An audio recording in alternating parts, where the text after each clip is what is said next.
Welcome back साथियों, फिर से स्वागत है आपका A1 साइंस सॉल्यूशन के इस एजुकेशनल चैनल पे।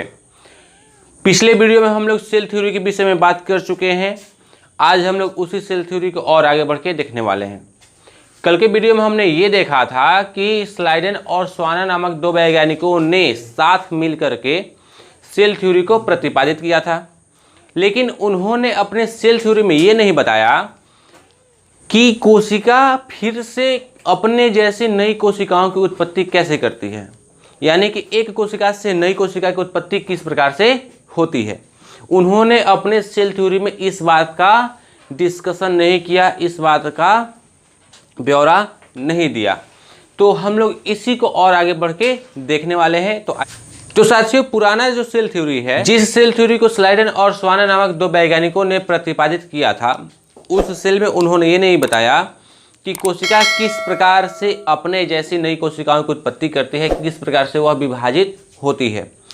इसी बात को 1855 में रुडोल्फ वार्कोव नामक एक वैज्ञानिक ने बताया कि कोशिकाएं किस प्रकार से विभाजित होती हैं और अपने जैसी नई कोशिकाओं को जन्म देती हैं। ठीक है, उन्होंने इस क्रिया के लिए एक शब्द दिया जिसे ओमेन्स सेलुला एस सेलुला कहा जाता है। यह एक यूनानी शब्द है जो रुडोल्फ वार्कोव नामक व्यक्ति के द्वारा प्रतिपादित दिया गया था और इसका मतलब होता है कि जो नई कोशिकाएं होती हैं वो प्री एग्जिस्टिंग सेल्स से बनी होती हैं, मतलब कि पुरानी कोशिकाओं से बनी होती हैं। और इसी के आधार पर उन्होंने सेल थ्योरी में कुछ संशोधन किया, कुछ चेंज किए और फिर से एक नया सेल थ्योरी दिया, जिसे हम लोग मॉडर्न सेल थ्योरी के नाम से जानते हैं, कोशिका का आधुनिक सिद्धांत कहते हैं। ठीक है, तो फ्रेंड्स, रुडोल्फ वार्कोव नामक वैज्ञानिक ने 1855 में बताया कि नई कोशिकाओं की उत्पत्ति पुरानी कोशिकाओं से ही होती है, प्री एग्जिस्टिंग सेल्स से ही न्यू सेल्स फॉर्म्ड होते हैं, बनते हैं। रुडोल्फ वार्कोव वैज्ञानिक हैं, इन्होंने 1855 ईस्वी में बताया है और इन्होंने उसके लिए एक शब्द दिया है जो एक यूनानी शब्द है और उसे कहा जाता है ओमेन्स सेलुला ए सेलुला। ओमेन्स सेलुला ए सेलुला, ओमेन्स सेलुला ए सेलुला। आप इस शब्द को एकदम याद रखिएगा। ठीक है, तो आइए इनके इस सिद्धांत के आधार पे हम लोग नए मॉडर्न थ्योरी को देखेंगे, नए कोशिका सिद्धांत को देखेंगे। तो आइए वीडियो को शुरू करते हैं। पहला सेल थ्योरी यह कह रहा है सभी जीवों का निर्माण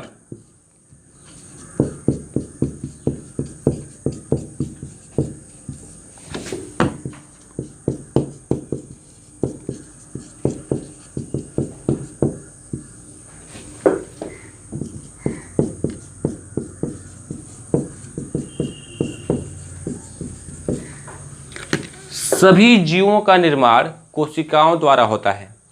पिछले वीडियो में हम लोग इस बात को भली भांति समझ चुके हैं। जितने भी जीव हैं, भले वो एनिमल्स हों या फिर प्लांट्स हों, उन सब का निर्माण एक ही कोशिका से यानी कि कोशिकाओं से ही होता है। ठीक है, सेकेंड सेल थ्योरी ये कहता है कि सभी कोशिकाएं, जितनी भी कोशिकाएं हैं, वो सभी कोशिकाएं सभी कार्यों को करने में सक्षम है, यानी कि सभी कोशिकाएं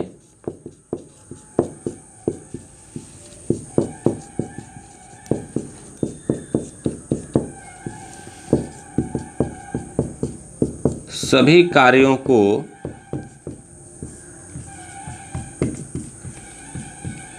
करने में सक्षम है।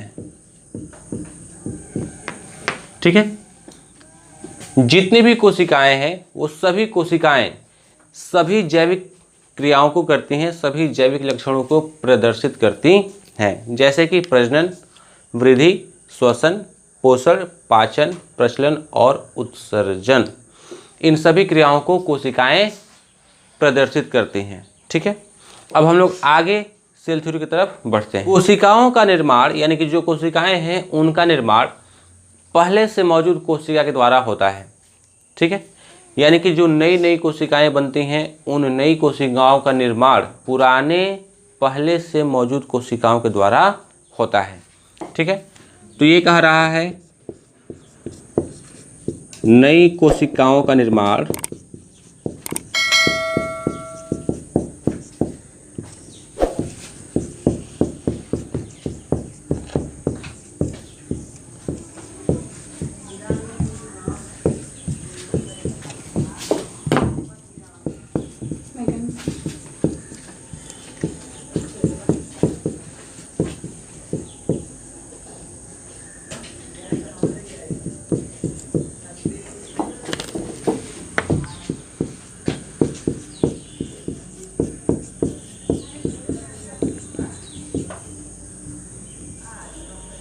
फ्रेंड्स, इस पॉइंट को हम लोग बेहतर तरीके से समझते हैं। ये पॉइंट कह रहा है कि नई कोशिकाओं का निर्माण पहले से मौजूद कोशिका के द्वारा होता है, यानी कि पहले से जो कोशिकाएं हैं वो नई कोशिकाओं का निर्माण करती हैं। तो किस प्रकार से करती हैं, वो कौन सी विधि है, इसको हम लोग डिस्कस करेंगे। जो पुरानी कोशिका होती है उस कोशिका में कोशिका विभाजन होता है, यानी कि वह कोशिका दो भागों में टूटती है। ठीक है, तो वह कोशिका जब दो भागों में टूटती है तो उसके उपरांत दो कोशिकाओं का निर्माण होता है। अब यहाँ पे बात कर लें कोशिका विभाजन की, तो कोशिका विभाजन दो प्रकार से होता है, माइटोसिस सेल डिवीजन और मियोटिक सेल डिवीजन। ठीक है, यानी कि समसूत्री विभाजन और अर्धसूत्री विभाजन। समसूत्री विभाजन में कोशिका दो भागों में टूटती है और अर्धसूत्री विभाजन में कोशिका चार भागों में टूटती है। तो इस पॉइंट के अनुसार हम यह कह सकते हैं कि कोशिका अर्धसूत्री तथा समसूत्री विभाजन के द्वारा विभाजित होती है। कोशिका समसूत्री तथा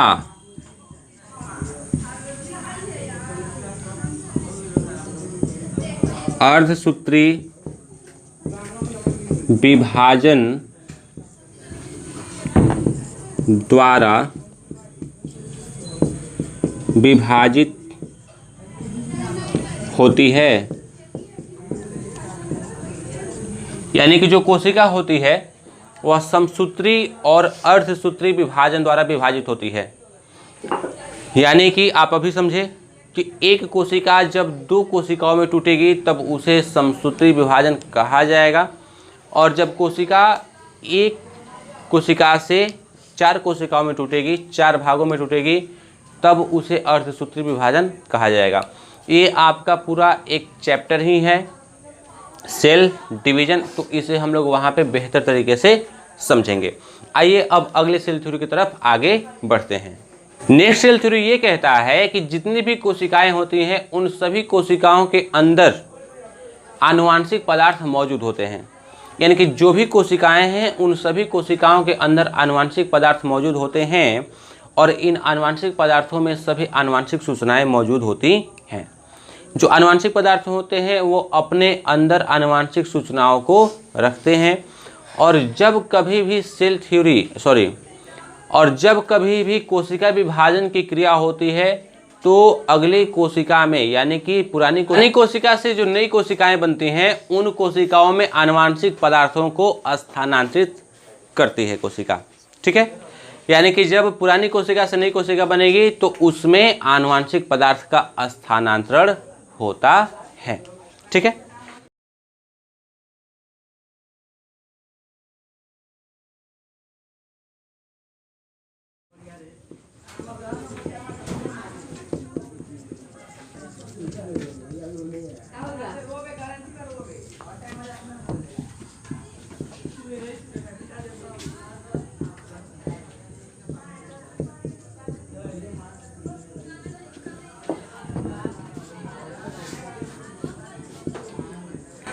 कोशिका में आनुवांशिक पदार्थ पाया जाता है जिसमें सभी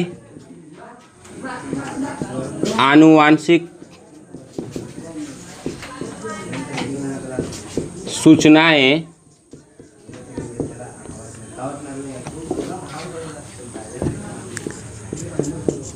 मौजूद रहती हैं,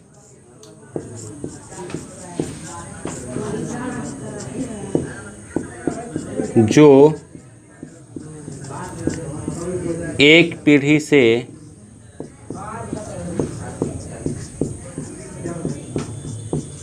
अगले पीढ़ी में स्थानांतरित होती हैं।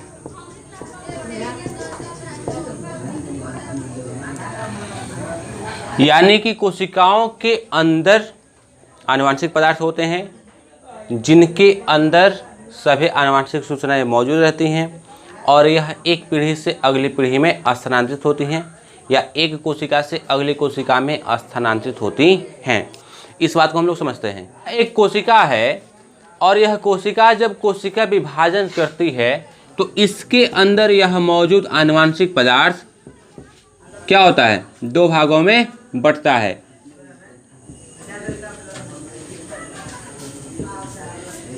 ठीक है, यह एक कोशिका है और इसका जो आनुवंशिक पदार्थ होगा इसका प्रतिलिपिकरण होगा, रिप्लिकेशन होगा, जिससे यह दो भागों में निर्मित हो जाएगा और दो भागों में बंट जाएगा, जिससे दो नई कोशिकाओं का निर्माण होगा।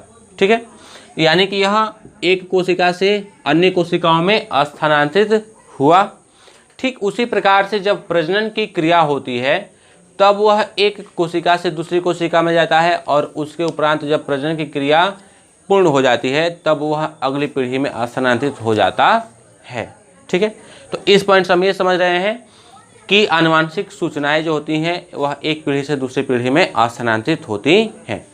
नेक्स्ट सेल थ्योरी यह कहता है कि जितनी भी कोशिकाएं हैं, जो भी कोशिकाएं, भले वो प्रजनन कोशिका हो या फिर सारी कोशिका हो, उन सभी कोशिकाओं का एक निश्चित जीवन काल होता है, उनका एक फिक्स लाइफ स्पान होता है। जिस प्रकार से हम मनुष्यों का एक औसत उम्र है, ठीक उसी प्रकार से कोशिकाओं का भी औसत उम्र होता है। जैसे कि आरबीसी का उम्र 120 दिन के लगभग होता है।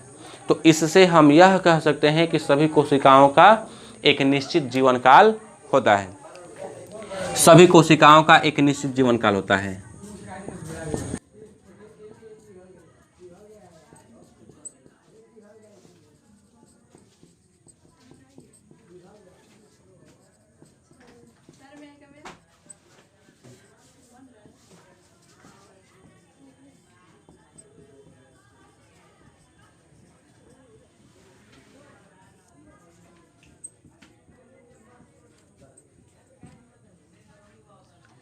सभी कोशिकाओं का एक निश्चित जीवन काल होता है।